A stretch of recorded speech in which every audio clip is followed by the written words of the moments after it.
The morning light filtered through the kitchen blinds of my Lakehouse, casting familiar golden strips across the oak table, where Margaret and I used to share our coffee.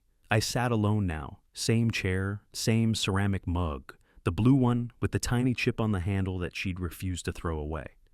"It gives it character," she'd say, running her thumb over the imperfection the way she did with everything broken that still had purpose left in it. I wrapped my fingers around the warm porcelain and looked out at Clear Lake. The water was mirror still, reflecting the October sky like polished steel. Margaret had chosen this place 32 years ago, walking through rooms that smelled of sawdust and possibility. "This is where we'll grow old together," she'd announced, as if the decision had been made by something larger than either of us. She'd been right, of course. We had grown old here. I just hadn't expected to finish the job alone. The grandfather clock in the hallway chimed 8 times, each note echoing through rooms that felt too large for one person. I'd built most of the furniture myself, back when my hands were steadier, and my back didn't remind me of every ladder I'd climbed, every beam I'd lifted, the dining room table where we'd hosted Christmas dinners, the built-in bookshelves where Margaret arranged her mysteries and gardening magazines in perfect rows, the bay window seat where she'd curl up with her knitting, needles clicking in rhythm with the rain. Everything here carried her fingerprints, her choices, her laughter. Even 2 years after the funeral, I sometimes caught myself setting 2 cups on the counter before remembering. The phone rang, cutting through my reverie like a blade. I almost didn't answer.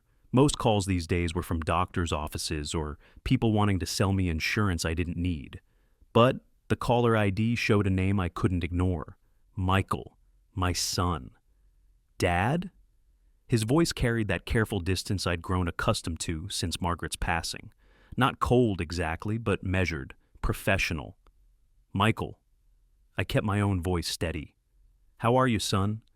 "I'm good. Listen, I wanted to talk to you about something." There was a pause, the sound of papers rustling in the background. "Jennifer and I are having a housewarming party next Saturday for the new place." I felt something lift in my chest. He was calling to invite me. After months of stilted phone conversations and missed Sunday dinners, maybe things were finally thawing between us. "That sounds wonderful. What time should I—" "Actually, Dad, that's what I wanted to talk to you about." The words came out in a rush, like he'd rehearsed them. "We've decided to keep it small this time. Just Jennifer's family and a few close friends. You understand?" The words hit me like ice water. I understood all right. I understood that I wasn't considered close family anymore. I understood that Jennifer's parents, who'd met me exactly 3 times, made the cut, while the man who'd raised Michael from birth did not. "I see," I said, though I didn't see it all. Through the kitchen window, a red-winged blackbird landed on the feeder Margaret had hung from the oak tree. It pecked at the seeds I'd filled that morning, then flew away, leaving the feeder swaying in the October breeze. "It's not personal," Michael continued, his voice taking on that slightly defensive tone I remembered from his teenage years. "We just want to keep things manageable. The house isn't that big, and with Jennifer's whole family coming." "Of course," I forced the words out evenly. "I wouldn't want to crowd anyone." "Thanks for understanding, Dad. I knew you would." Relief flooded his voice, as if he'd expected an argument and was grateful to be spared one. "Maybe we can get dinner sometime soon instead. Just the 2 of us." "Sure," I said, though we both knew that dinner would never be scheduled. It would join the ranks of all the other vague promises that had filled our conversations since Margaret died. "Have a good time at the party." "Thanks. Love you, Dad." The line went dead before I could respond. I sat holding the receiver for a long moment, listening to the dial tone mixed with the ticking of the grandfather clock. The red-winged blackbird had returned to the feeder, this time with a mate. They took turns at the seeds, one watching while the other ate, the way Margaret and I used to take turns reading the Sunday paper aloud. I set the phone back in its cradle and walked to the mantelpiece where our wedding photo still sat in its silver frame. Margaret wore the dress her grandmother had sewn by hand, and I was in the rented tux that made me look like I was playing dress-up. We both looked impossibly young, impossibly certain that the future would unfold exactly as we'd planned. In the photo, Margaret's hand rested on my chest, right over my heart. Her smile was radiant, confident. She'd loved parties, not the stuffy affairs her mother preferred, but real celebrations with too much food and voices raised in laughter and children running between the adults' legs. Our house had been the gathering place for years, the kitchen island groaning under casserole dishes and homemade pies, the living room furniture pushed back to make space for dancing. Michael had been the center of it all. The Christmas mornings when he'd torn through wrapping paper with the focused intensity of a demolition expert. The birthday parties with themed decorations that Margaret spent weeks planning, pirates one year, astronauts the next. The graduation celebration when half the neighborhood showed up to congratulate our boy on getting into state. I remembered standing in this same spot 2 years ago, watching Michael help carry Margaret's casket. His face had been carved from stone, jaw set against tears that wouldn't come.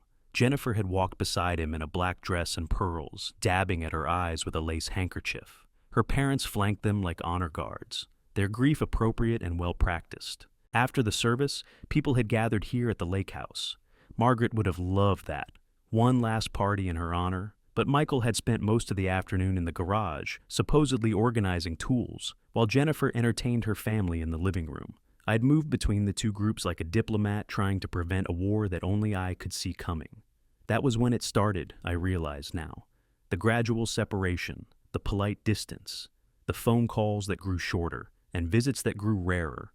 At first, I'd told myself it was grief, that we all process loss differently, that time would heal the awkwardness between us. But as months passed, the distance became deliberate, cultivated like a garden neither of us had the courage to name. I walked back to the kitchen and poured myself another cup of coffee, though the first had grown cold while I held that phone. Through the window, I could see the dock where Michael had learned to fish, the tire swing I'd hung from the massive oak when he was 7, the patch of yard where Margaret had taught him to plant tomatoes. Every corner of this property held memories of him. First steps on the wraparound porch, scraped knees kissed better by his mother, teenage arguments that ended with slammed doors and muttered apologies. Now he was having a housewarming party, and I wasn't invited. The man who'd taught him to drive, who'd walked him to his first day of school, who'd stayed up all night when he had pneumonia at age 9, I didn't make the cut for his inner circle. I thought about Jennifer's family, her father, Richard, who sold insurance and talked too loudly at dinner parties. Her mother, Patricia, who once told Margaret that Lakehouse living seemed quaint, but probably wasn't practical long-term. Her brother David, who worked in tech and had strong opinions about everything from politics to the proper way to grill a steak. They were good people, I supposed, but they'd known Michael for 3 years. I'd known him for 31. The grandfather clock chimed 9 times. Somewhere in town, Michael was probably getting ready for work, kissing Jennifer goodbye at their front door. Their new front door that I hadn't seen, and apparently wouldn't be seeing this Saturday either. He'd drive his sensible sedan to his sensible office job, and spend 8 hours managing other people's money with the same careful precision he now applied to managing me. I finished my coffee and washed the mug by hand, the way Margaret had taught me. She'd always said the dishwasher was for big messes, but the everyday things deserved personal attention. As I dried the ceramic and placed it back on its shelf, I caught sight of my reflection in the kitchen window, an old man, silver-haired and slightly stooped, standing alone in a house built for a family. But I wasn't bitter, not yet. Hurt, yes. Confused, absolutely. But not bitter. Bitterness was a choice, and I hadn't made it yet. Instead, I felt something else, a quiet resolve settling in my chest like sediment in still water. If my son wanted to draw boundaries, I could respect that. But boundaries worked both ways, and it was time Michael learned what it meant to be on the outside, looking in. I picked up the phone and dialed a number I hadn't called in months. "Tom," I said when the familiar voice answered. "It's Bill Morrison. I need a favor." The conversation was brief but productive. By the time I hung up, I had the address of Michael's new house and the date of his housewarming party. Information he hadn't shared, but that traveled quickly through the network of old friendships in a town this size. I walked to Margaret's desk and pulled out a sheet of her personal stationery, the cream-colored paper with her initials embossed at the top. She'd always said that important things deserve proper presentation. I uncapped her fountain pen, the one I'd given her for our 20th anniversary, and began to write. "Dear Michael and Jennifer, and congratulations on your new home. I hope it brings you as much joy as the Lakehouse has brought your mother and me. I understand Saturday's celebration is for close family only. I respect that decision and won't intrude on your gathering. However, I wanted you to know that I'll be having my own small celebration that evening. Nothing elaborate, just a quiet dinner with a few old friends who still consider me family. I hope your party is everything you want it to be. With love, Dad. I sealed the letter in one of Margaret's envelopes and wrote Michael's new address in careful script across the front. Then I sat back in her chair and allowed myself a small smile. Margaret had always said that the best response to exclusion wasn't anger, it was dignity. And dignity she'd learned from years of dealing with her own complicated family sometimes required a little creative interpretation. The grandfather clock chimed 10 times as I walked to the mailbox at the end of our driveway. The letter fit perfectly into the red flag slot, and I raised the flag to signal pickup. By tomorrow, Michael would have my response to his uninvitation. But that was just the beginning. As I walked back toward the house, I was already planning what would happen next, because if 31 years of fatherhood had taught me anything, it was that sometimes the most important lessons required the biggest surprises. And I was planning the biggest surprise of my son's life. Comment the name of the city you live in so we can get to know each other. The letter had been mailed for 3 days when Tom Fletcher called back. His voice carried the careful neutrality of a man delivering news he wasn't sure I wanted to hear. Bill, I got that information you asked for. Tom had been our mailman for 20 years before retiring, and he still knew everyone in town. More importantly, everyone still talked to him. About Michael's party. I set down my coffee mug on the kitchen counter, the same spot where Margaret used to leave her reading glasses. What did you find out? It's not small, Bill. Whatever he told you about keeping it intimate, that's not what's happening. Tom's voice dropped to the conspiratorial whisper he'd perfected during decades of carrying other people's secrets. Mary Henderson works for the catering company they hired. She says they were expecting 40 people. Rented tables, full bar, the works. 40 people. I stared out at the lake, watching a great blue heron pick its way along the shoreline, with deliberate, measured steps. 40 people were considered close family and friends, but his father wasn't. There's more, Tom continued. The invitation list. Patricia's whole bridge club made the cut. Jennifer's college roommates are flying in from Chicago. Even the neighbors they met 2 weeks ago got invited. He paused. Mary says the only person she heard them specifically say wasn't coming was you. The heron froze, neck coiled like a spring, then struck at something in the shallow water. It came up empty, water dripping from its beak. Sometimes patience paid off, sometimes it didn't. I appreciate you finding that out, Tom. Bill, I'm sorry. I know this has to hurt. After he hung up, I sat in the silence of my kitchen and let the reality settle over me like lake fog. This wasn't about keeping things small or manageable. This was about keeping me away, specifically me. I walked to the living room, where Margaret's photo album still sat on the coffee table, opened to the page I'd been looking at the night before. Christmas 1995. Michael was 8, gap-toothed and grinning under the tree Margaret had spent 2 days decorating. His arms were wrapped around a wooden train set I'd built in the garage, working evenings for 3 months to get it finished in time. In the photo, he's looking directly at the camera with pure joy, the kind of happiness that comes from knowing you are completely unconditionally loved.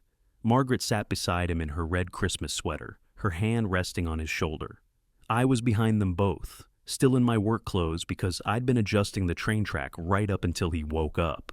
"Best Christmas ever, Dad," he'd whispered to me later that night as I tucked him into bed. "The train is perfect, just like you made it perfect." I turned the page. Michael's high school graduation, college acceptance letter, his wedding day, when he'd asked me to be his best man and told me I was the strongest person he'd ever known. "I want to be just like you when I grow up, Dad," he'd said, even at 26, still seeing something in me worth emulating. What had changed? When did I become someone to be managed instead of celebrated? Someone to be excluded instead of embraced? The answer, I realized, was simpler than I wanted to admit. Margaret had been our translator. She'd interpreted my silences to Michael and his restless energy to me. She'd bridged the gap between a man who showed love through actions and a boy who needed it expressed in words. When she died, we'd lost our common language, and neither of us had learned to speak without her. But that didn't explain the deliberate cruelty of this exclusion. That felt like something else entirely, someone else's influence. I picked up the phone and dialed a number I hadn't used in 6 months. Morrison residence, a familiar voice answered. Eleanor Walsh had been Margaret's closest friend, the kind of woman who knew where all the bodies were buried, but would never dig them up without just cause. Eleanor, it's Bill. Bill Morrison, as I live and breathe. I was just thinking about you. Her voice warmed immediately. How are you holding up in that big house all by yourself? Getting by. Listen, Eleanor, I need to ask you something, and I need you to be straight with me. There was a pause, the sound of a television being muted in the background. What's on your mind? Have you talked to Jennifer lately, or her mother? Another pause, longer this time. Eleanor had raised 4 children and buried 1 husband. She knew the weight of words that couldn't be taken back. Bill, what's this about? Michael's having a housewarming party this weekend. 40 people. I wasn't invited. The silence stretched so long, I thought the call had dropped. Finally, Eleanor sighed, the sound of someone who'd been dreading this conversation for months. Oh, Bill. I was hoping this wouldn't. Patricia mentioned something at book club last month about how hard it must be for you, living in that big house with all those memories. She said Jennifer thought it might be healthier if you had some space to process your grief without constantly being reminded of Margaret. Space to process my grief. I repeated the words slowly, tasting their bitter precision. In other words, I'm an embarrassment. A reminder of death at their celebration of new life. She didn't say that exactly. She didn't have to. I walked to the mantel, where Margaret's reading glasses still sat in their case, waiting for eyes that would never need them again. What else did Patricia say? Eleanor's voice grew smaller. She mentioned that you'd been difficult, that you insisted on keeping everything exactly the same, that you wouldn't consider moving somewhere more appropriate for a man your age. She said Michael was worried about you becoming too isolated, but that every time Jennifer tried to include you in their new life, you seemed to resist. I almost laughed. Jennifer had tried to include me exactly twice since the wedding. Once at a dinner party where she seated me between her great aunt, who was mostly deaf, and her cousin who sold vitamins through a pyramid scheme, and once at a barbecue where she asked me to stay in the kitchen to help serve while the real guests ate outside. Did Patricia mention what would be more appropriate for a man my age? She thought maybe one of those nice senior communities, places where you'd have activities, people to talk to. She said keeping you in that house was almost cruel, that Michael felt guilty but didn't know how to bring it up. I closed my eyes and saw Patricia Monroe clearly, silver-haired, impeccably dressed, with the kind of smile that cut like a blade wrapped in silk. She'd never liked the Lakehouse, had made subtle comments about its rustic charm, and wondered aloud why Margaret hadn't pushed for something more modern. She'd tolerated Margaret, but barely, and now that Margaret was gone, she was systematically erasing her influence from her daughter's life, including me. Eleanor, I said quietly, do you think I'm difficult? Oh, Bill! Her voice broke a little. You're grieving. There's nothing difficult about that. Margaret loved that house, loved the life you built there. Anyone who knew her would understand why you want to keep it just as she left it. After I hung up, I sat in Margaret's chair. I still thought of it as hers, though I'd been the only one sitting in it for 2 years. The evening light was fading across the lake, painting the water in shades of amber and gold. This was Margaret's favorite time of day, when the world seemed to pause between day and night, holding its breath in anticipation of what came next. I could see it all so clearly now, the careful campaign to paint me as a lonely old man clinging to the past, the suggestion that my grief was unhealthy, that my attachment to our home was somehow pathological, the slow, methodical work of convincing Michael that his father was a burden to be managed rather than a parent to be honored. Patricia Monroe was a master strategist. I had to give her that. She'd identified the threat, a father-in-law with deep pockets and deeper influence, and she'd set about neutralizing it with surgical precision. Every suggestion came wrapped in concern for my welfare. Every exclusion was presented as kindness. Every step away from me was framed as a step toward Michael's independence. And it had worked. My son, the boy who'd once told me I was perfect, now saw me as an obligation to be minimized. The man who'd asked me to be his best man now couldn't include me in a list of 40 people worth celebrating with. I walked to Margaret's desk and pulled out a fresh sheet of paper. This time, I didn't use her stationery. This time, I used plain white paper and my own pen. Some messages required Margaret's touch, others required mine, alone. The letter I wrote was brief. Michael, thank you for the clarification about Saturday's gathering. 40 people does seem quite intimate. I've decided to accept an invitation of my own that evening. My old army buddy Jack Henderson has been asking me to visit his cabin up north, and Saturday seems like the perfect time.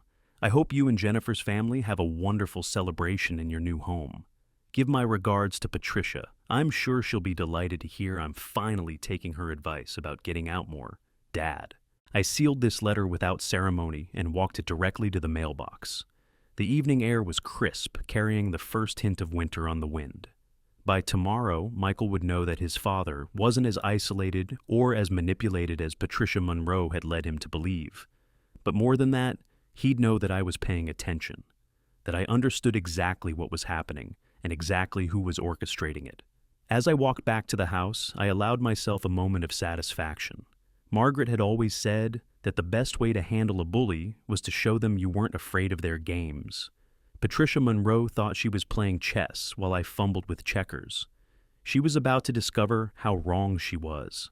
The grandfather clock chimed 7 times as I stepped back inside. I had 3 days to prepare for Saturday night, and I intended to make every hour count. Jack Henderson's cabin sat on the north shore of Crane Lake, 40 minutes from Michael's new subdivision and a world away from the kind of carefully manicured celebration my son was planning. I'd called Jack the morning after mailing my second letter, and he'd agreed to the visit with the enthusiasm of a man who spent too much time alone with his thoughts and his fishing tackle. "About time you got your ass up here, Morrison," he'd said, his gravelly voice carrying the same authority it had held during our Army days. "I've been telling you for 2 years that cabin of yours is too quiet for a man to think straight." By Saturday afternoon, I was sitting on Jack's dock with a cup of coffee and a pair of binoculars I'd borrowed under the pretense of bird watching. The truth was more complicated, and Jack was too good a friend to ask questions he didn't want answers to. "You sure you don't want something stronger in that coffee?" Jack asked, settling into the chair beside me. He was a year older than me, but moved like a man half his age, all lean muscle and restless energy. "Coffee's fine." I adjusted the binoculars, focusing on a red-winged blackbird that had landed on a dead branch jutting from the water. "Just keeping my head clear." "Uh-huh." Jack's tone suggested he knew exactly what kind of clarity I was after. "You planning to tell me what's really going on, or are we going to pretend this is just a social call?" I lowered the binoculars and looked at my old friend. Jack had earned his stripes in Vietnam before settling into a career as a small-town police chief. He'd seen enough human nature to recognize when a man was carrying more weight than showed on the outside. "Michael's having a party tonight. I wasn't invited." Jack's weathered face didn't change expression, but his eyes sharpened. "That boy of yours always did have more pride than sense. What happened?" I told him the whole story, from the phone call to the 40-person guest list, to Patricia Monroe's campaign to present me as a lonely old man who needed managing. Jack listened without interrupting, the way he'd listened to witness statements for 30 years. "So, what's the plan?" he asked when I finished. "Plan? Bill, I've known you since we were 18 years old. You didn't drive up here to hide from your problems. You came here because you need an alibi." Jack leaned back in his chair, a small smile playing at the corners of his mouth. "The question is, an alibi for what?" I picked up the binoculars again, scanning the tree line across the lake. Maybe I just wanted to see what 40 people worth of celebration looks like from the outside. Maybe. Jack pulled a flask from his jacket pocket and added a splash of something amber to his coffee.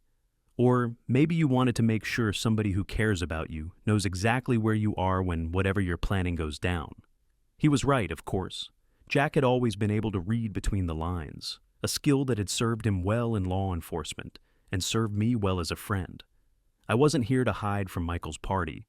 I was here to establish that I was nowhere near it when events beyond my control began to unfold. "What time does this shindig start?" Jack asked. 7 o'clock.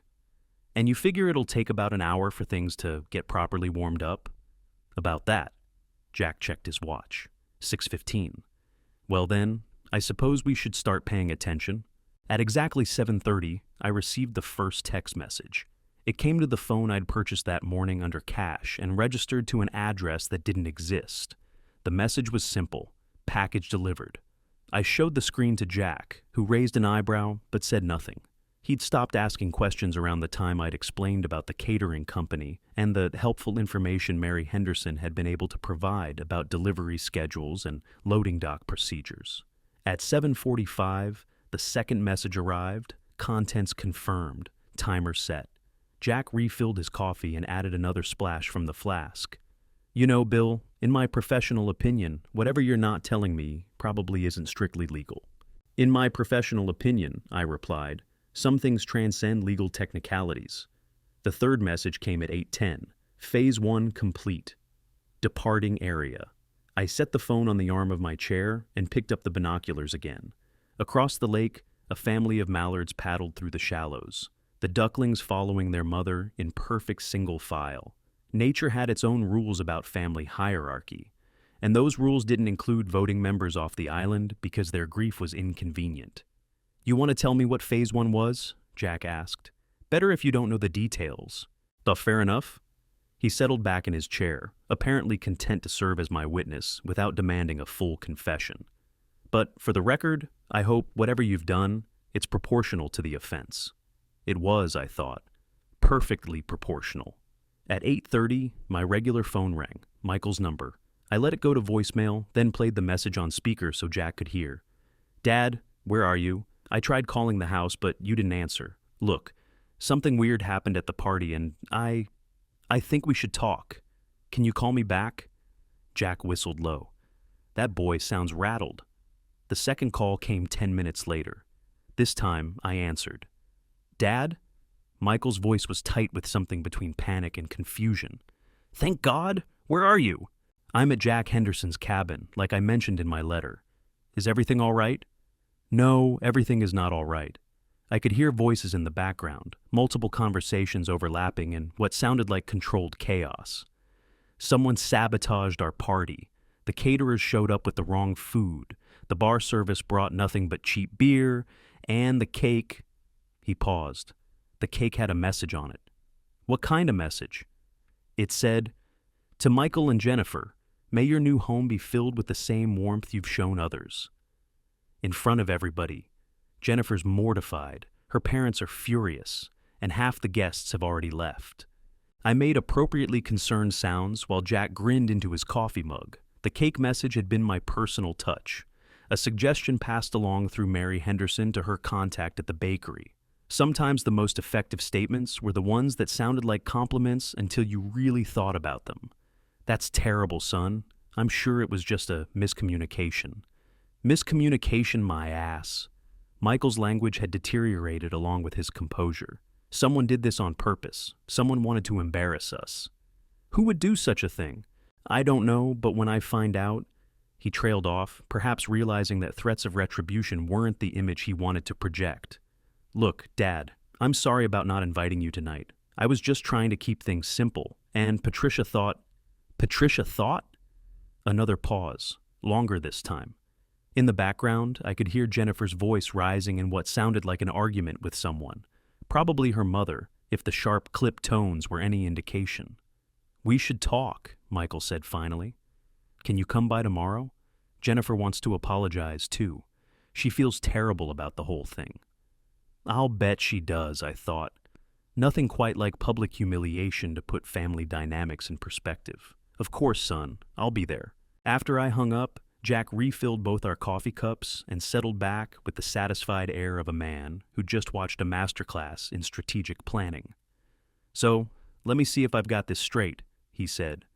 Your son excluded you from his party because his mother-in-law convinced him you were a sad old man who needed managing. So, you arranged for his celebration to become exactly the kind of embarrassing disaster that makes people question whose judgment they've been trusting. I don't know what you're talking about. Uh-huh. Jack raised his mug in a mock toast. To whatever you didn't do, Bill. It sounds like it was beautifully executed. We sat in comfortable silence as the sun set over Crane Lake, painting the water in shades of fire. In the distance, a loon called, its voice carrying across the water like a question without an answer. Margaret had loved that sound, said it reminded her that some things in the world were still wild and free. You know what the best part is? Jack said as we gathered our chairs to head inside. What's that? Tomorrow, when you show up at their door looking concerned and sympathetic, they're going to be so grateful for a friendly face that they'll tell you everything.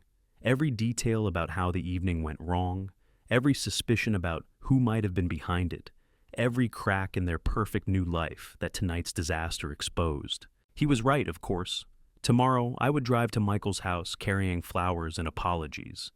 The picture of a concerned father responding to his son's crisis. I would listen with appropriate horror to their tale of culinary catastrophe and social embarrassment. I would offer comfort and support, and perhaps, if the moment felt right, I would share some gentle observations about the importance of surrounding yourself with people who truly cared about your welfare. People like family, real family, the kind that showed up when you needed them instead of engineering reasons to keep you away.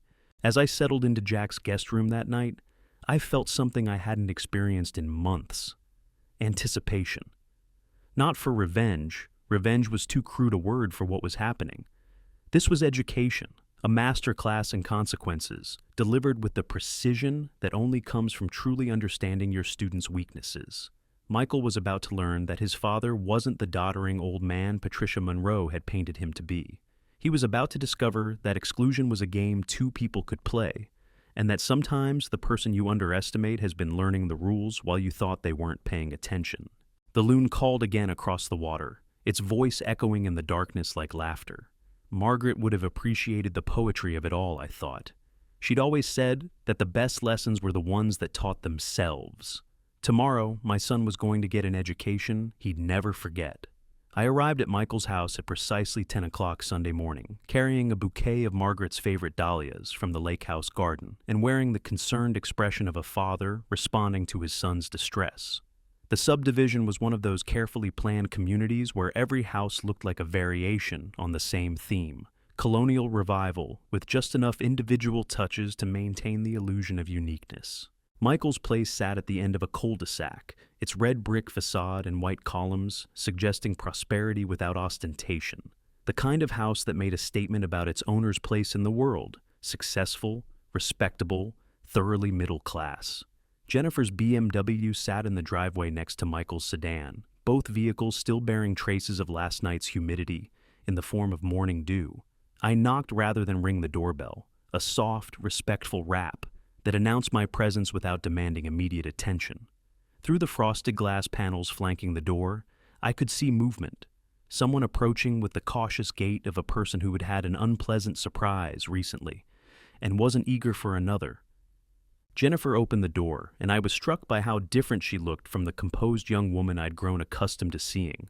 Her usually perfect blonde hair hung limp around her shoulders, and her eyes were rimmed with the kind of redness that came from either tears or sleeplessness.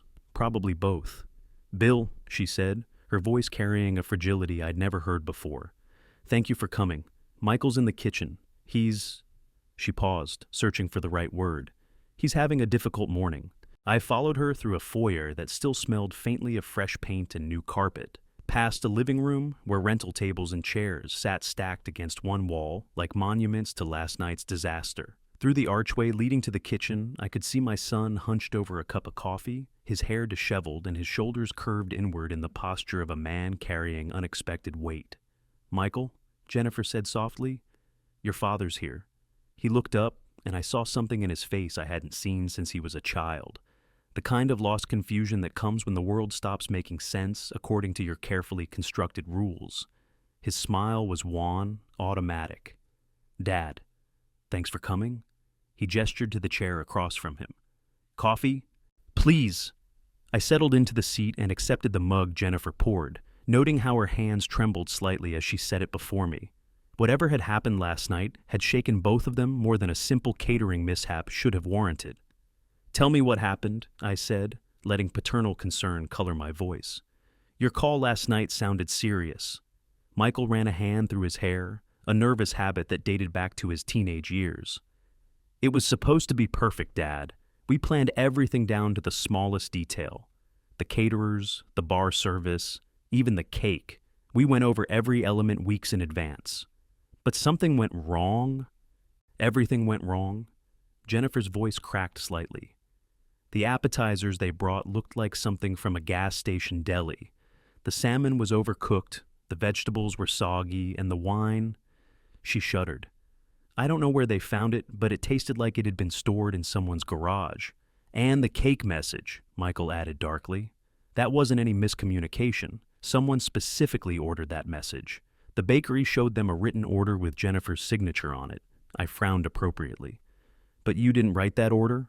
Of course I didn't write it, Jennifer snapped, then caught herself and looked apologetic. I'm sorry, Bill.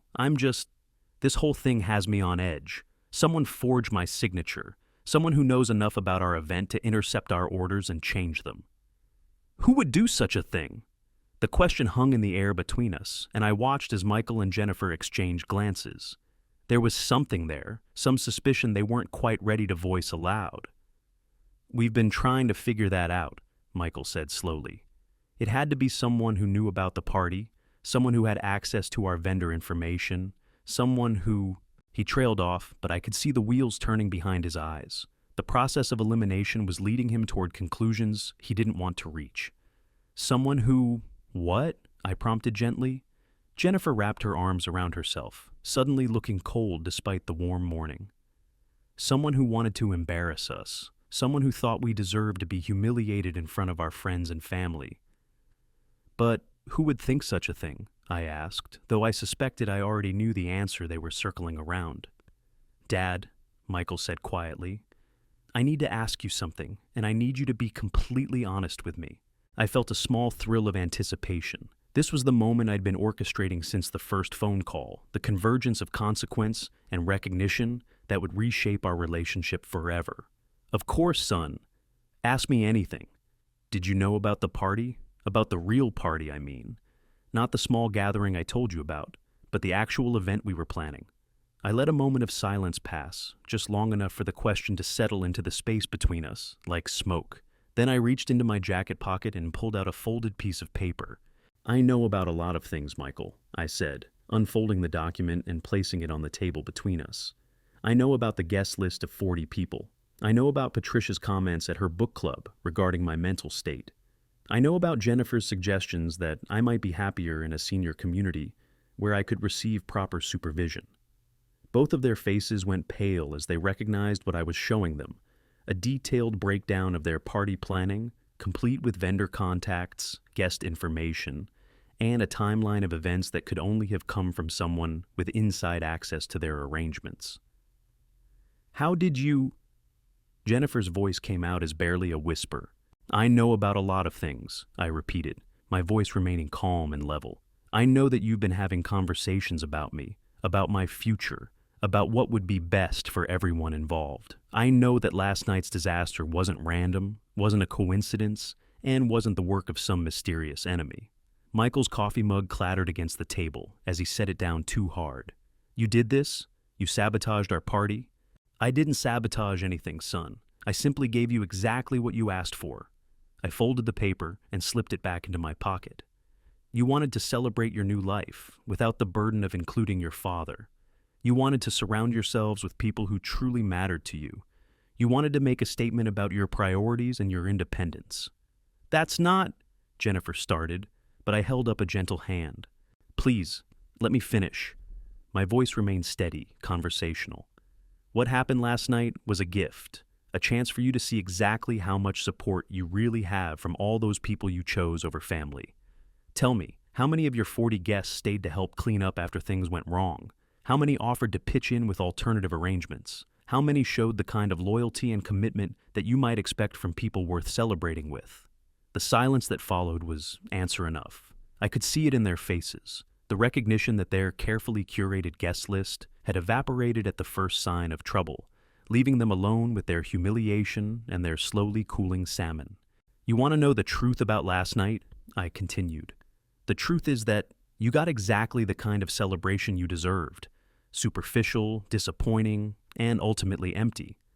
Just like the relationship you've been cultivating with me. Michael's face was flushing red, anger replacing confusion. You had no right. I had every right. For the first time, I allowed steel to enter my voice. I'm your father, Michael. The man who raised you, who supported you, who loved you unconditionally for 31 years. And you excluded me from your celebration because your mother-in-law thought I was an inconvenience to be managed. Jennifer was crying now, soft tears that she wiped away with trembling fingers. Bill, we didn't want to hurt you. But you did hurt me, I said simply. You looked at the man who taught you to drive, who walked you down the aisle, who stayed by your mother's bedside during her final weeks, and you decided he wasn't worth including in your moment of joy. You chose 40 acquaintances over one parent because it was easier than standing up to someone who doesn't have your best interests at heart. I stood, leaving the dahlias on the table between us like an offering at an altar that had been desecrated. Last night was a lesson, Michael.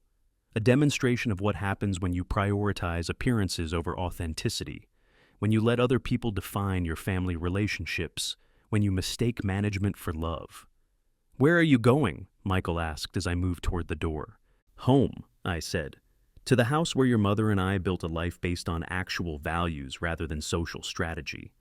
To the place where you'll always be welcome if you remember what family really means. I paused at the threshold, turning back to face them one final time. When you're ready to have a real conversation about our relationship, one that doesn't involve your mother-in-law's opinion about what's best for me, you know where to find me. Until then, I hope you enjoy the new life you've chosen. I hope it brings you everything you deserve. The drive back to the Lakehouse took 40 minutes, but it felt like a journey through time itself. I was returning to a world where Margaret's presence still lingered in every room, where love wasn't conditional on convenience, where family meant something more than a strategic alliance.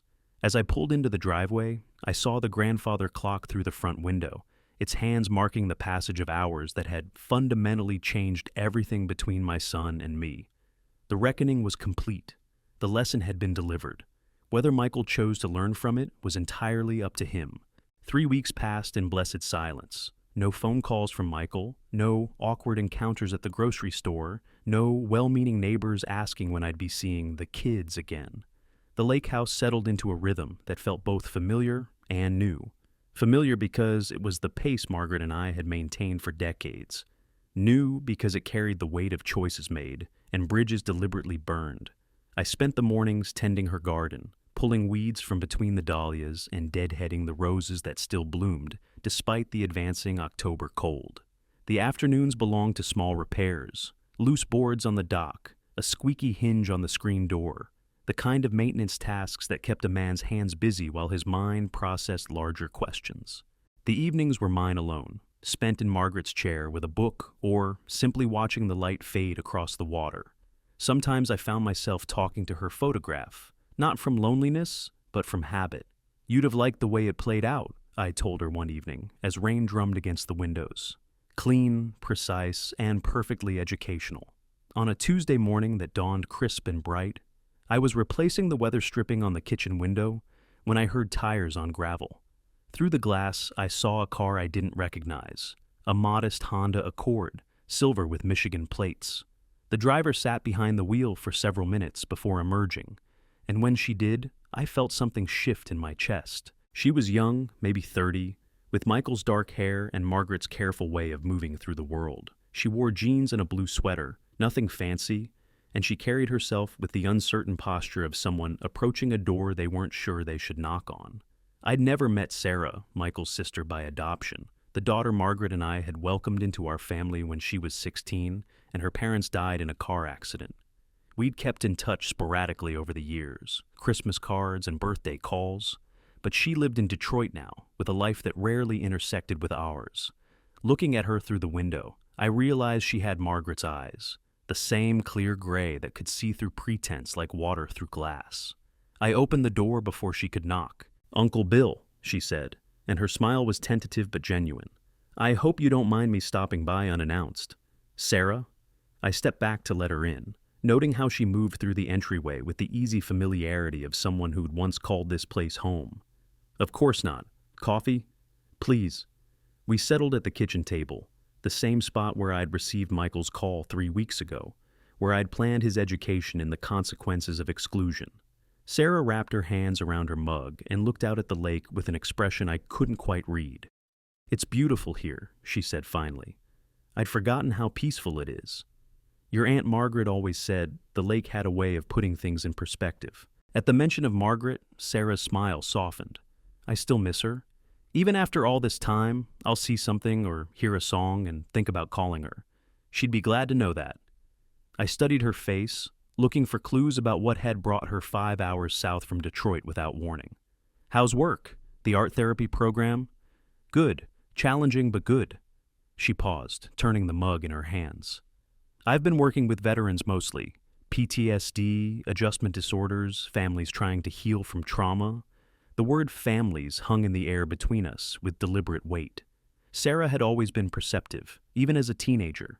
Margaret used to say she could read a room the way most people read a menu, quickly, thoroughly, and with an eye for what was really being served. I heard about Michael's party, she said quietly. I kept my expression neutral. Did you? He called me last week. He was upset, confused. He said someone had sabotaged their housewarming, that it had been deliberately orchestrated to embarrass them. She took a sip of coffee, her eyes never leaving my face. He said he suspected it might have been someone in the family. That's quite an accusation. Yes, it is. Sarah leaned back in her chair, and for a moment she looked so much like Margaret that my breath caught.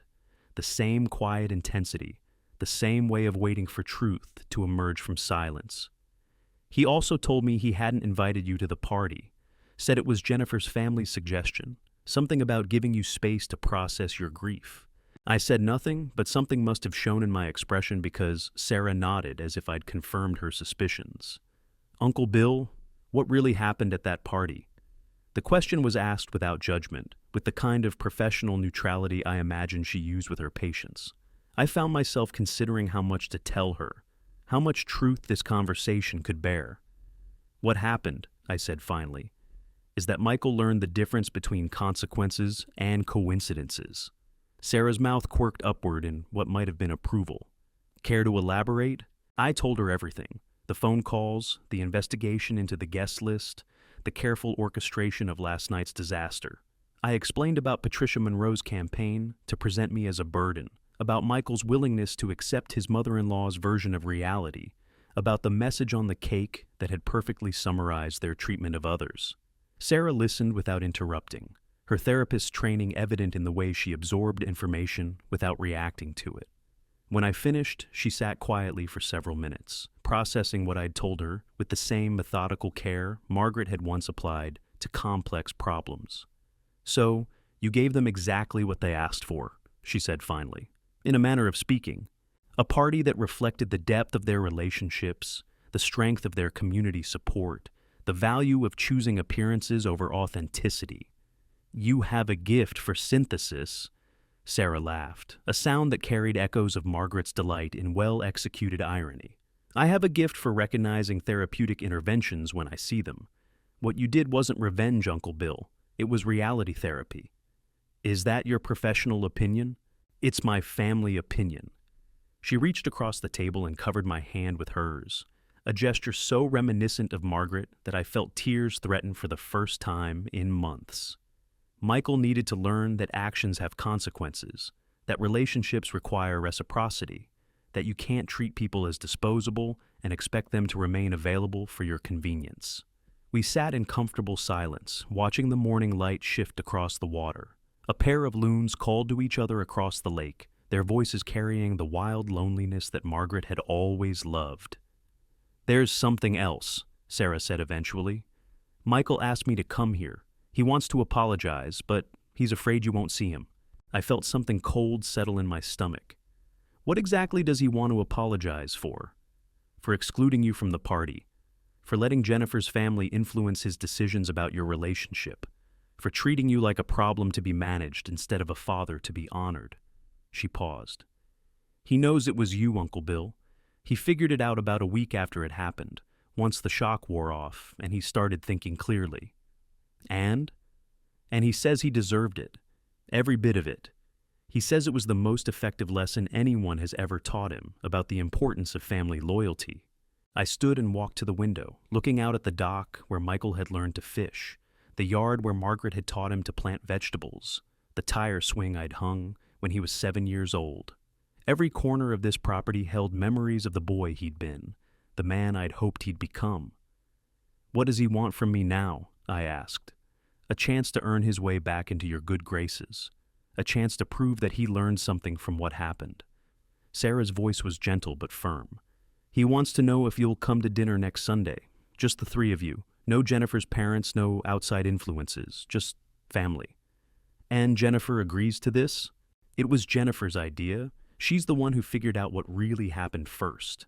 She said anyone clever enough to orchestrate that level of poetic justice deserved an apology delivered with the same precision." I turned back to face Sarah, studying her expression for any sign of manipulation or hidden agenda. But her gray eyes, Margaret's eyes, held nothing but honest hope and the kind of patient love that had once made this house feel like the center of the universe. "He's still your son, Uncle Bill," she said quietly. "He made mistakes, serious ones, but people can learn from their mistakes if they're given the chance.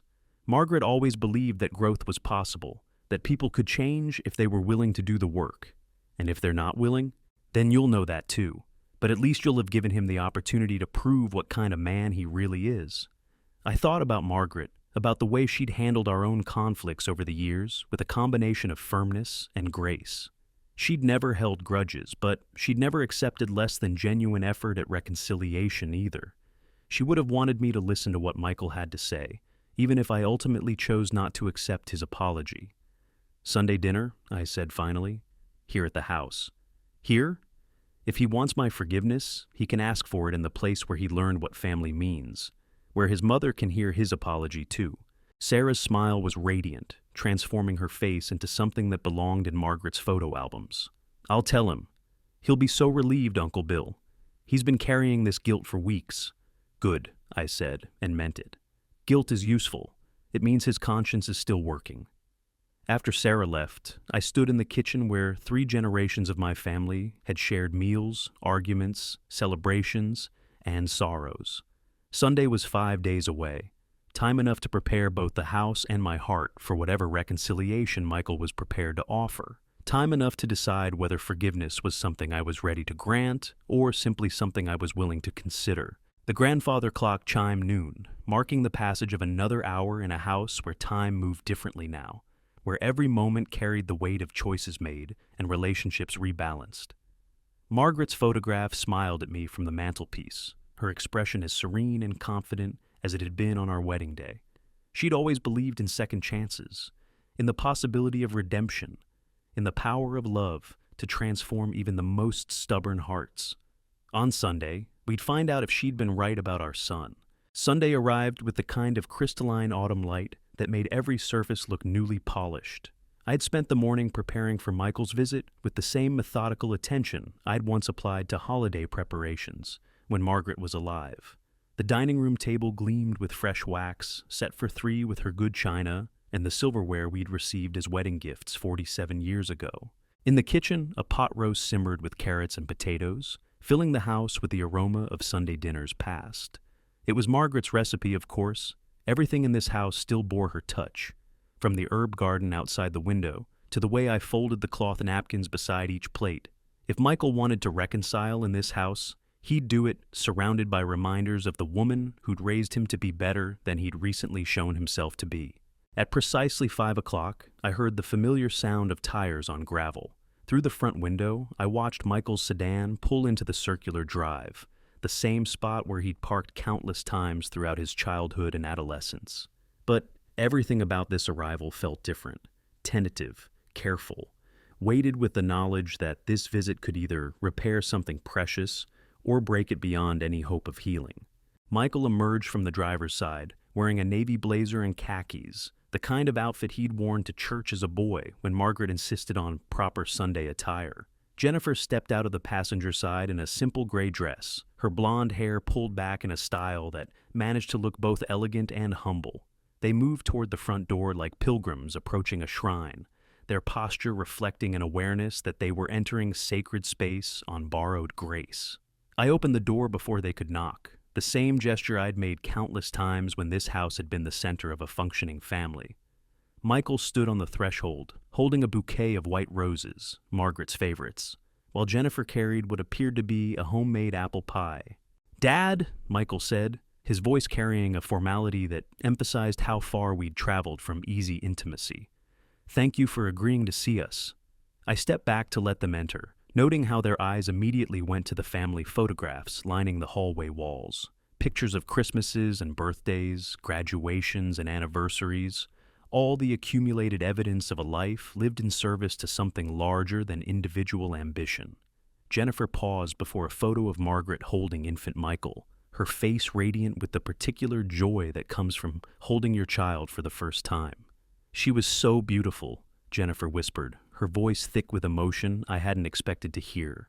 "She was," I agreed, taking the roses from Michael's hands. She'd have appreciated these. White roses were always her choice for important occasions. We moved to the living room, where I'd arranged the furniture to encourage conversation rather than confrontation. Michael and Jennifer sat together on the sofa, while I took Margaret's chair, the one that provided a clear view of both the lake and the mantelpiece where her photograph presided over the proceedings like a benevolent judge. "Would you like something to drink before dinner?" I asked, falling back on the hosting habits Margaret had drilled into me over 4 decades of marriage. "Water would be fine," Michael said, then cleared his throat. "Dad, before we eat, there's something I need to say, something I should have said weeks ago." I waited, watching his face transform as he struggled to find words adequate to the task he'd set himself. This was the moment I'd been orchestrating since the night of his party, the reckoning I'd engineered through careful manipulation of consequences and expectations. "I know it was you," he said finally, his voice barely above a whisper. "The party, the catering disaster, the cake message, all of it. Sarah didn't tell me directly, but she didn't have to. I figured it out on my own once I stopped being angry and started thinking clearly." Jennifer reached for his hand, a gesture of support that suggested they had discussed this conversation extensively before arriving. "At first I was furious," Michael continued. "I felt betrayed, manipulated, publicly humiliated. I couldn't understand how my own father could orchestrate something so cruel, so calculated." He looked directly at me, his eyes holding a mixture of pain and newfound respect. "Then I realized you'd simply given us exactly what we deserved." "And what was that?" I asked, though I suspected I knew his answer. "A celebration as shallow and meaningless as the way we'd been treating you." His voice cracked slightly. "We excluded you from our moment of joy because it was convenient, because Patricia convinced us it would be easier to manage family relationships than honor them. We chose 40 acquaintances over one parent because we were more concerned with appearances than with authenticity." Jennifer spoke for the first time since entering the house. "Bill, I owe you an apology that goes deeper than what happened at the party. I let my mother influence decisions that should have been made by Michael and me alone. I treated you like an obligation instead of a gift, and I'm ashamed of that." "Your mother was protecting what she saw as her daughter's interests," I said carefully. "That's what parents do." "No," Jennifer shook her head firmly. "What parents do is teach their children to honor the people who've earned their love and respect.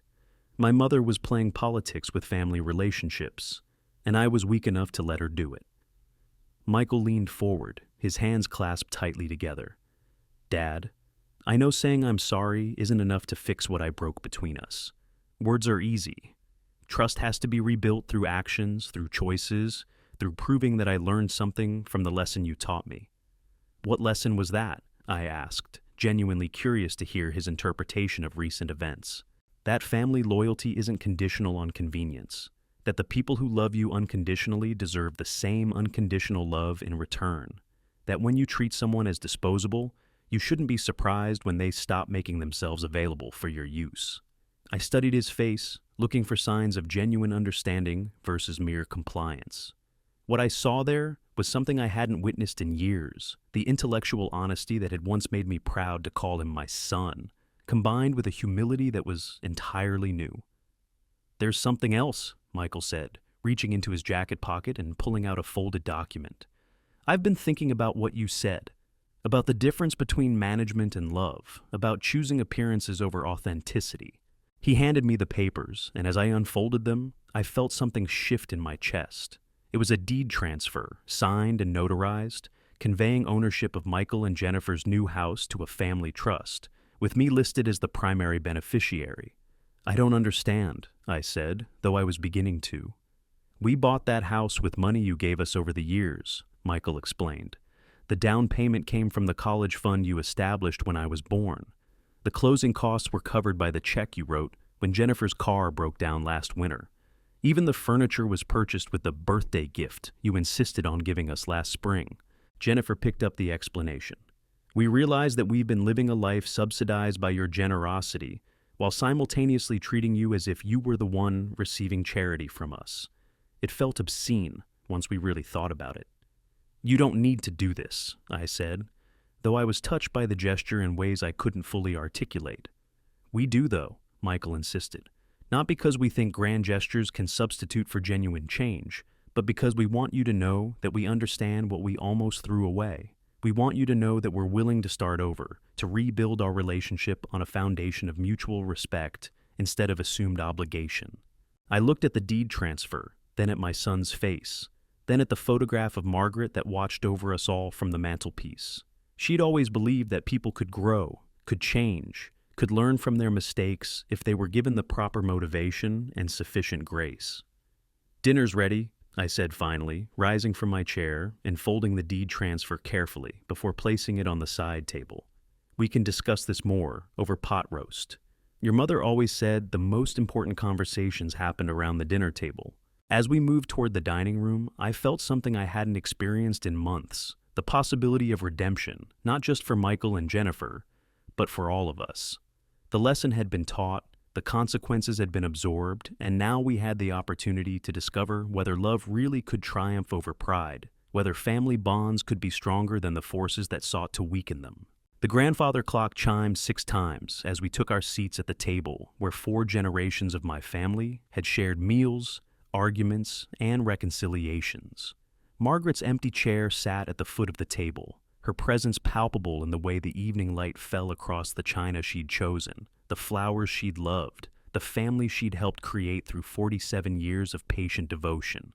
Tomorrow, I would decide what to do with the deed transfer. Tonight, I would simply enjoy the miraculous possibility of having my son back at my table, asking for forgiveness with the kind of humility that suggested he might actually be ready to receive it. The pot roast was perfectly tender, the carrots sweet, the potatoes creamy with butter the way Margaret had taught me to prepare them. But the real nourishment came from something harder to measure, the slow, careful work of rebuilding trust, one honest word at a time. The deed transfer sat on my kitchen table for 3 days, a legal document that somehow carried the weight of 31 years of fatherhood. I'd read it a dozen times, studying the precise language that conveyed not just property ownership, but something more elusive, an acknowledgement of debt that went far beyond monetary calculations. Each morning, I'd sit with my coffee and stare at those papers while the lake reflected the changing light of early November. The maples along the shoreline had reached their peak, painting the water in shades of gold and crimson that Margaret had always said looked like God's own watercolor palette. She'd loved this season, the way autumn stripped everything down to its essential beauty before winter's sleep. On Thursday morning, as frost traced delicate patterns on the kitchen windows, I made my decision. I picked up the phone and dialed Michael's number, something I hadn't done in over a month. "Dad?" His voice carried surprise mixed with cautious hope. "Is everything all right?" "Everything's fine, son. I wanted to talk to you about the deed transfer." There was a pause, the sound of papers shuffling in the background. "I know it seems like a grand gesture," he said carefully, "but Jennifer and I talked about it for hours. It felt like the right thing to do, the honest thing." "It was honest," I agreed, "and generous, and completely unnecessary. Dad, let me finish." I looked out at the lake, where a family of ducks was making its way toward the reeds, the ducklings following their parents in the perfect formation. "I'm not accepting the deed transfer, Michael. That house is yours and Jennifer's. You bought it with your own labor, your own dreams, your own commitment to building a life together. But the money you gave us was given freely with no strings attached. That's what parents do, son. We invest in our children's futures not because we expect repayment, but because watching you succeed is its own reward." I paused, choosing my words carefully. "What I need from you isn't financial restitution. It's something more valuable than property." "What's that?" "I need to know that you understand the difference between a gift and a loan, between family support and conditional assistance. I need to know that you won't let anyone, not Patricia, not anyone, convince you that accepting help from your father makes you weak or dependent." Silence stretched across the line, filled with the weight of recognition. When Michael spoke again, his voice was quieter, more thoughtful. "I let her make me ashamed of how much you'd helped us." Patricia kept talking about the importance of independence, of not being beholden to the older generation. She made it sound like accepting your support was somehow diminishing our accomplishments. And now I understand that she was threatened by your generosity because it highlighted her own family's limitations. She couldn't give her daughter what you gave your son, so she convinced us that what you gave wasn't valuable. He sighed. "I should have seen it sooner. You see it now, that's what matters." That afternoon, I drove to town for the first time since Sunday's dinner. The leaves were falling steadily, carpeting the roads with nature's own confetti. At Henderson's Hardware, Tom Fletcher was behind the counter, his weathered face lighting up when he saw me enter. "Bill Morrison," he said with genuine warmth. "Haven't seen you in weeks. How are you holding up?" "Better than expected." I picked up a basket and began gathering supplies. New weather stripping for the storm windows, rock salt for the driveway, a small space heater for the guest bathroom, practical purchases for a man preparing to spend another winter alone. But somehow the tasks felt less burdensome than they had in previous years. "Heard Michael stopped by your place last Sunday," Tom said, with the casual tone of someone who knew exactly how much weight his words carried in a small community. "News travels fast. It does when people care about you." Tom rang up my purchases, his movements methodical and precise. "Mary Henderson mentioned seeing his car at your place. She was glad to hear it. We all were." I understood what he was really saying. In a town this size, family estrangements were public knowledge, and reconciliations were community victories. People had been watching, worrying, hoping that time would heal whatever had broken between Michael and me. "Tell Mary I appreciate her concern," I said, accepting my change in the bag of supplies. "I will. And Bill, if you need anything this winter, anything at all, you just call. Mary's been worrying about you rattling around in that big house all by yourself." On the drive home, I stopped at Miller's Grocery to pick up ingredients for Thanksgiving dinner. It was still 2 weeks away, but Margaret had always started planning early, making lists and checking them twice with the kind of organizational precision she'd brought to everything important. Standing in the produce section, surrounded by pumpkins and winter squash, I found myself planning a menu for guests I wasn't sure would come. The phone was ringing when I walked through the front door. Jennifer's voice greeted me when I answered, sounding more relaxed than I'd heard her in months. "Bill, I hope I'm not interrupting anything. I wanted to ask you about Thanksgiving." "What about it?" "Well, my parents always host, but this year—" She paused, searching for the right words. "This year, I'd like to have it here, at our house, with you if you're willing to come." The invitation hung in the air between us, laden with significance that went far beyond a simple holiday dinner. This was Jennifer's declaration of independence from Patricia's influence, her statement about which family relationships she intended to prioritize. "What does your mother think about that?" I asked. "She's not happy," Jennifer admitted. "She thinks I'm being ungrateful, that I'm choosing Michael's family over hers. But I told her that's exactly what I'm doing. When I married Michael, I married into your family too, and it's time I started acting like it. That's a brave choice. It's the right choice. Patricia has had 3 years to make me feel welcome at her table, and instead, she spent that time trying to convince me that you were a burden we needed to manage. I'm done with that, Bill. I'm done letting anyone make me feel ashamed of being part of your family." After we hung up, I sat in Margaret's chair and tried to process the magnitude of what had just occurred. Jennifer's invitation wasn't just about Thanksgiving dinner, it was about choosing sides, about defining family boundaries, about refusing to let outside influences shape the relationships that mattered most. That evening, I called Sarah in Detroit to share the news. Her delight was palpable through the phone lines. "Uncle Bill, that's wonderful. Are you going to accept?" "I think so. It feels like the right step forward." "It is. You know what Mom would say if she were here?" I smiled, thinking of Margaret's wisdom about family dynamics. She'd say that sometimes the best way to heal a relationship is to give it room to grow in a new direction. Exactly.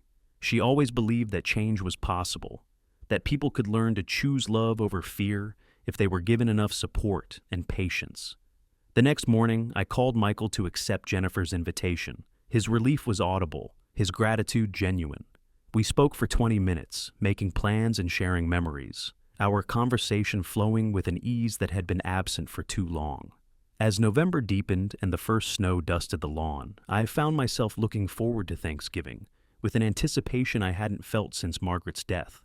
Not because I expected everything to magically return to the way it had been, but because I could see the possibility of something new, a family rebuilt on a foundation of mutual respect rather than assumed obligation. The deed transfer remained on my kitchen table, unsigned and unaccepted, but it had served its purpose. It had forced all of us to confront the true nature of our relationships, to examine the difference between love and manipulation, between support and control. Margaret's photograph smiled down at me from the mantelpiece, her expression serene and knowing. She'd always believed that families could heal from even the deepest wounds if they were willing to do the hard work of choosing each other again and again, despite disappointments and misunderstandings and the interference of well-meaning outsiders. In 2 weeks, I would sit at my son's table, share a meal prepared by my daughter-in-law, and perhaps begin to understand what family could look like when it was chosen rather than assumed, when it was built on gratitude rather than guilt, when it was sustained by love rather than mere obligation. The grandfather clock chimed the hour, marking another day in a house where time had finally begun to move forward again, carrying with it the promise of redemption and the possibility of joy. Outside, the lake reflected the gray November sky like polished pewter, patient and enduring, waiting for winter's ice and spring's renewal with the same quiet confidence that had sustained it through countless seasons of change. Some things, I reflected, were worth the wait. Thanksgiving morning arrived with the kind of sharp clarity that only comes after the first hard frost. I stood at the kitchen window, watching ice crystals melt on the glass as the sun climbed over Clear Lake, and felt something I hadn't experienced in years, anticipation unmarked by anxiety. Today would be the first holiday meal I'd shared with Michael and Jennifer since before Margaret's death, the first test of whether our carefully reconstructed relationship could bear the weight of tradition. I'd risen early to prepare my contributions to the feast. Margaret's cornbread stuffing, made from a recipe she'd perfected over decades of Thanksgiving dinners, and her famous apple cranberry relish that required 3 days of preparation but produced compliments that lasted all year. My hands moved through the familiar motions of chopping, seasoning, and stirring, muscle memory guided by the ghost of Margaret's patient instruction. "Not too much sage," I could almost hear her saying as I measured the herbs. "You want people to taste the bread, not the forest floor." The cornbread had been baked yesterday, allowed to go slightly stale, so it would absorb the broth without falling apart. The celery and onions waited in neat piles on the cutting board, their sharp scents mingling with the sage and thyme that would transform simple ingredients into something approaching magic. This stuffing had anchored every family celebration for 30 years. Christmas mornings when Michael tore through presents with sugar-fueled intensity. Easter dinners when Margaret insisted on using her grandmother's china.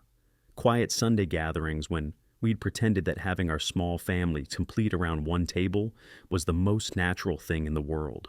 At 10 o'clock, the phone rang. Michael's voice carried an unfamiliar nervousness that reminded me of the teenager who'd once called to confess he'd backed the car into Mrs. Patterson's mailbox. "Dad, I know you're probably getting ready to head over, but I wanted to check if there's anything else we can do. Jennifer's been cooking since dawn, and I think she's more nervous about this meal than she was about our wedding." "She wants it to be perfect," I said, understanding the weight Jennifer was carrying. This wasn't just dinner, it was her declaration that she could host the Morrison family with the same grace and competence Margaret had once shown. It was her audition for a role she'd never been allowed to claim. "I think I made it worse," Michael continued. "I told her about Mom's gravy, how she had this technique for getting it just right, and now Jennifer's convinced she's going to disappoint everyone by comparison."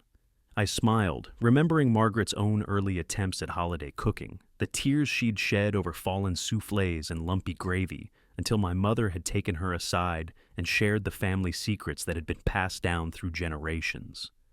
"Tell Jennifer that your mother burned the turkey our first Thanksgiving together. We ended up ordering Chinese food and eating it off the good china." "Really?" "Really, the important thing isn't perfection. It's showing up with love and doing your best. Everything else is just seasoning. When I arrived at their house at noon, carrying the stuffing and relish in Margaret's covered dishes, I was struck by how different the subdivision looked in daylight. The same perfectly manicured lawns and identical architectural details that had seemed sterile in October now appeared welcoming, settled, like a community that had found its rhythm. Children's bicycles leaned against garage doors, jack-o'-lanterns had given way to harvest decorations, and the afternoon light gave even the most generic houses a warm, lived-in glow.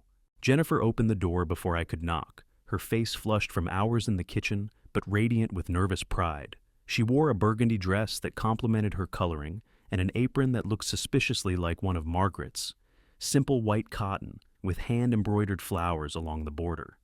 "Bill, thank goodness you're here. I was about to call you for emergency gravy consultation." Her smile was genuine, unguarded in a way I'd rarely seen during our previous interactions. "Where did you get that apron?" I asked, though I suspected I already knew. "Michael found it in a box of your wife's things that never got distributed after the funeral. He thought—" She touched the embroidered flowers self-consciously. "He thought she might like knowing someone was still using it for its intended purpose." The gesture hit me with unexpected force, not the casual borrowing of an object, but the deliberate honoring of Margaret's memory through continued use of something she'd treasured. Jennifer had understood, perhaps better than Michael himself, that Margaret's belongings weren't museum pieces to be preserved behind glass, but tools meant to be used in service of the family she'd loved. "She would have been delighted," I said, meaning every word. Margaret believed that the best compliment you could pay someone's possessions was to wear them out with love. The house smelled like every Thanksgiving of my childhood: roasting turkey, baking bread, the sweet, sharp scent of cranberries cooking down with orange and cinnamon. Jennifer had decorated with autumn leaves and small pumpkins. Nothing elaborate, but everything chosen with care and arranged with an eye for creating warmth rather than impressing visitors. Michael emerged from the kitchen wearing khakis and a sweater, looking more relaxed than I'd seen him since before Margaret's illness. "Dad, perfect timing. I was just about to carve the turkey, and I could use some moral support. Jennifer's been threatening to take over if I botch it." "Your mother always said carving was a performance art," I said, hanging my coat in the front closet. "The key is confidence. Even if you're terrified, never let the turkey know." We gathered around their dining room table, a simple oak piece that reminded me of our first apartment furniture, sturdy, honest, chosen for function rather than fashion. Jennifer had set it with mismatched plates that somehow created a more interesting tableau than perfect matching china would have achieved. Cloth napkins, real silverware, water glasses that caught and reflected the afternoon light, streaming through windows that faced west toward the lake I'd left behind. Before we began eating, Michael raised his glass, water, since none of us were drinking alcohol anymore, another small adjustment to accommodate the realities of aging and medication. "I'd like to make a toast," he said, his voice carrying the formal tone he used when he wanted to ensure his words landed with proper weight. "To Dad, for teaching me that love sometimes requires tough lessons. To Jennifer, for having the courage to choose family over convenience. And to Mom, who somehow raised a son smart enough to recognize a miracle when it finally arrives." We clinked glasses, and I felt something settle in my chest. Not the resolution of old wounds, which would take much longer to heal completely, but the recognition that healing had begun in earnest. The toast acknowledged what we'd all been through, what we'd learned, and what we were choosing to build together. The turkey was perfectly cooked, the gravy smooth as silk, the stuffing received with the kind of enthusiastic praise that Margaret would have treasured. But the real feast was the conversation. Stories about Margaret's cooking disasters and triumphs, memories of holidays past, gentle discussions about traditions we wanted to preserve, and new ones we might create. "I've been thinking about Christmas," Jennifer said as we finished our pie. "Apple, made from Margaret's recipe and nearly indistinguishable from the original. I know you probably have traditions at the Lakehouse, but I wondered if you might consider spending it with us this year." "What about your parents?" I asked, though I suspected I knew the answer. "They'll have to adjust," Michael said firmly. "We've decided that holidays are going to rotate. This year with you, next year maybe we'll visit them in Florida, the year after that, perhaps everyone comes to the Lakehouse if you're willing to host." I looked across the table at these two people who were working so deliberately to rebuild what had been broken, to choose connection over convenience, to honor the family they had nearly lost through carelessness and outside manipulation. They weren't the same people who had excluded me from their housewarming party 2 months ago. They were thoughtful, intentional, genuinely committed to doing better. "I'd like that," I said. "Christmas at your house sounds perfect." As the afternoon light faded and we finished cleaning up together, I felt Margaret's presence more strongly than I had since her death, not as an absence to be mourned, but as a foundation that continued to support the family she'd helped create. Her recipes had fed us. Her wisdom had guided us through conflict toward reconciliation. Her love had provided the standard against which we measured our own choices. Driving home as the sun set over Clear Lake, I carried with me more than leftover pie and the satisfaction of a meal well shared. I carried the knowledge that families could indeed heal from deep wounds, that relationships could be rebuilt on stronger foundations, that love could survive betrayal if it was tended with patience and watered with forgiveness. The deed transfer still sat on my kitchen table, but I'd finally decided what to do with it. Tomorrow, I would tear it into small pieces and scatter them in Margaret's garden, returning the gesture to the earth that had nurtured our family for 32 years. The house Michael and Jennifer had built with my help would remain theirs, but our relationship would no longer be defined by debts real or imagined. We were family. That was debt enough and gift enough for any lifetime. The grandfather clock chimed 6 times as I settled into Margaret's chair with a cup of tea and the newspaper I hadn't had time to read. Outside, the first stars were appearing in the darkening sky, and somewhere across the lake, a loon called, wild and free and utterly certain of its place in the world. I knew exactly how it felt. If you agree, type yes.